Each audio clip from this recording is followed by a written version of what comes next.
YouTube fam, what's up? We're back. It's Wednesday. What does that mean? That means new comic book day, and I'm pumped to show you all a few things I got. Didn't have a lot of pulls this week. I think next week is going to be my big week, like 8 to 10 issues. At least for me, that's pretty big. But I do have some pretty solid ones, and then I have a few issues that I picked up a few days ago and one about a week ago that I've yet to share with you guys. So, yeah, let's jump right into it. Really excited. I'll start off with the Spectacular Spider-Man Brand New Day. Obviously, movie comes out tomorrow, so really excited for Spider-Man this week.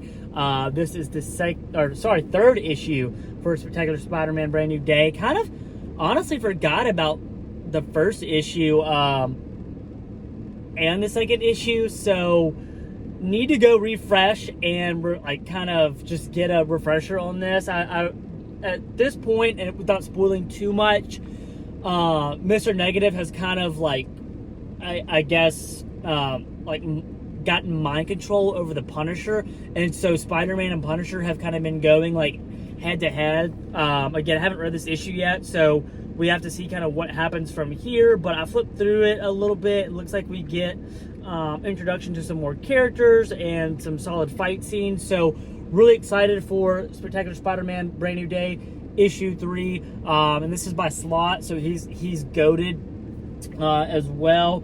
And in terms of the writing and the art on this, looks amazing too. So excited for the Spectacular Spider-Man Brand New Day. Next, we have Terminal issue number 1. Now, this did come out last week. This is not. This didn't drop this week. This was Robert Kirkman's big issue that came out last week, and I was a little hesitant to pick it up. I don't know why, because I really love Robert Kirkman. I'm about to finish up the Invincible run. I'll do a review on that soon, and I, loved Walking Dead when it was in its prime coming out, at least the show. I never read the comic, but yeah, Terminal was supposed to be Robert Kirkman's next big project he's been working on for a minute, and I kind of heard some iffy reviews about it. I know with issue number 1s, I feel like that's something that could possibly be difficult, is just, making it an exciting issue, because there's so much groundwork you have to lay down to get ready for all the upcoming issues, right? It's the first issue, so we need to learn about characters, where they're at, why they're there, what they're doing, and I think sometimes that much storytelling can be a little iffy. So people, I think sometimes are a little hesitant to really enjoy a first issue. Of course, we have a lot of first issues that are goated, but I just feel like this might be a slow builder. Again, I haven't read it yet, so stay tuned for a review coming up on this. And this also was from the blind bag, so yeah, I did the blind bagging at this pull. It looks pretty cool to me. I was happy with it, but there's some of the other, if it'll focus, some of the other covers you can get, and then they had in my comic shop, they had the metallic shiny cover of these two, I think. So that was pretty cool.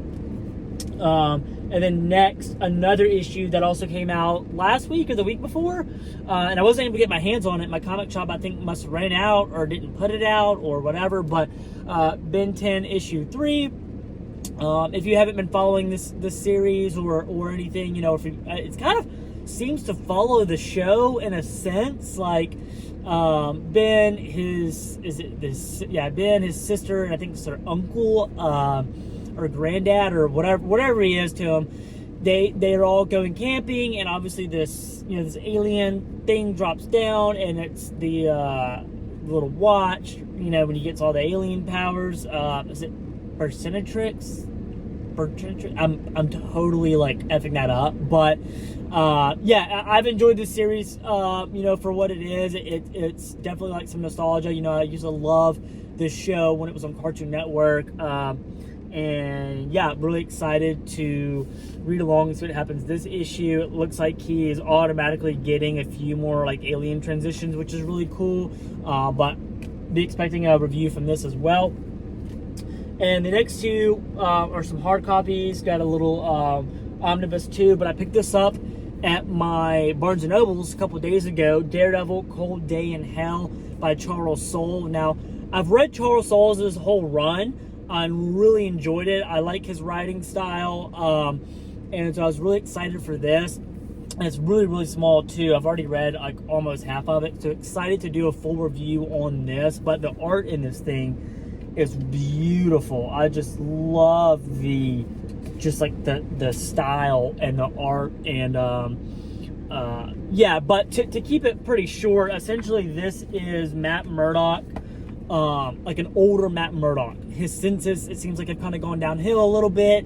It seems like excuse me, they're kind of in like a rundown, I wouldn't say post-apocalyptic New York, but like a New York that's just like gone to hell, essentially. And, you know, it seems like there's no, there's just no way or direction in the society. Everyone's kind of like fending for themselves. You know, it seems like everyone's almost like homeless or poor or like barely hanging on by a thread. So I haven't delved too much into it, but the half I have read, it kind of seems like stuff's hitting pretty hard. So excited to share a full review on this. And then last but not least, and I've had this one the longest, but I haven't really mentioned it in one of my other haul videos, but Batman Eternal Omnibus by a lot of people, but Scott Snyder, James Tynion, Jason Fabok, and Dustin Nugent. I hope I didn't botch his last two names, but yeah, this thing's obviously massive, and I'm not even, you know, a full quarter of the way through. But this has been great. If you haven't watched any of my other videos or, you know, been on the channel before, you probably haven't heard that one of my goals is to read every major Batman omnibus or run, starting from Scott Snyder's Batman run. So I finished that omnibus and did a review on it. That's the one with Death of a Family, Court of Owls, 0 Year, and this technically falls after that one. So this is in between Snyder's first omnibus and second omnibus. So in the reading order, you need to read this one second. So I'm enjoying this so far. Again, picked this up about 2 weeks ago and have been reading through it slowly because I've had so many things to read and do. But really, really, really enjoyed this one. I don't want to spoil too much. I will be doing a more in-depth review once I finish it. But I think this is really unique. I'm sure a lot of people might be hit or miss on this. Also, because it's not really a necessity for like the main, I guess, Batman line. But to me, there's a lot of really good stuff in here. And we get, to kind of keep it short, you get more than just Batman. You get a whole lot of the Bat family and some other allies, and you get a lot of the other villains, and you just get a lot more than just Batman in here, which I think is pretty cool as well. Mostly Batman too, but you just see a lot more of the Bat family and what they're dealing with and struggling with. So excited to share more about this. But that is the haul today. Super pumped. Again, I'll go back over it real quick. So I got Batman Eternal Omnibus, technically after Snyder's main run, his first omnibus. Charles Soule, Daredevil, Cold Day in Hell. Ben 10, issue 3.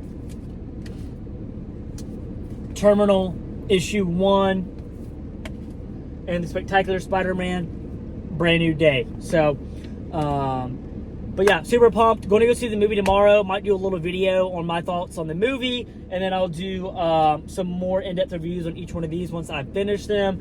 And then, yeah, we'll go from there. But appreciate you guys so much. Please like, comment, subscribe, share, repost, repost, email it, text it, send it.